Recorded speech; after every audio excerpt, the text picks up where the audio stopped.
જય ભગવાન, જય કોળી સમાજ.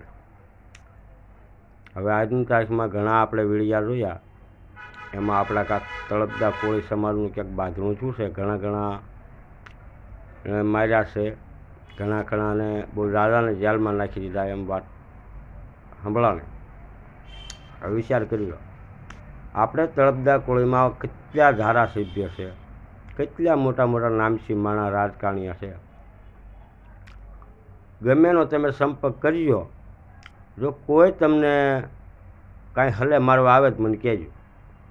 કોઈ આવે નહીં, કારણ કે મત જોતા હોય કે અમે રાતના 12 વાગે ઊભા થઈને, રાતના 3 વાગે ઊભા થઈને, કાલે રાતે વહી આવવાનું, માઇકમાં ભાષણ કરતા જ આપણને એમ થઈ જાય કે આ ખરેખર આને જ મત દેવાય. પણ આપણા ઘણા ખરા આપણાને રમાડે છે, આપણાને ઘણા ખરા વેસે છે. હવે મને તો 2 વર્ષથી અનુભવ છે, કારણ કે મારે એક કાર્ય આવ્યું હતું. 2 વર્ષ મેં દોડ્યો ને, મને કોઈએ કાંઈ બાકી નથી, બધાની પાસે જઈ આવ્યો, કોઈ તબલોય મારું કામ થયું નહીં. તે કોઈનું આપણે નક્કી કરીને કર્યું છે કે ભાજપ હોય તો ભલે, કોંગ્રેસ હોય તો ભલે, આમ આદમી પાર્ટી હોય તો ભલે, ગમે એ પક્ષ હોય, ગમે એ પક્ષમાં મન પડે એમાં મત દેવાનું. આપણા સમાજનો ઊભો હોય તો ભલે ને બીજા સમાજનો ઊભો હોય તો ભલે.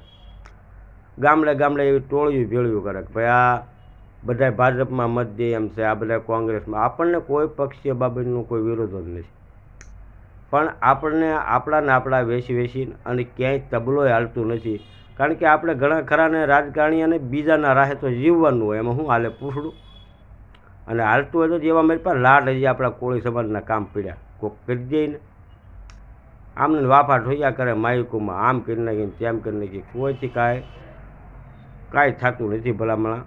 અને આ લોકોને એવું લોસા પડ્યા છે, આ વિડીયા મેં જોયા. હવે એ લોકોનું કાંઈક ભગવાન કૃપા કરીને ગમે ને કોઈક છેડા કરી દે તો આપણા સમાજના છે બહુ સારું. જય ભગવાન.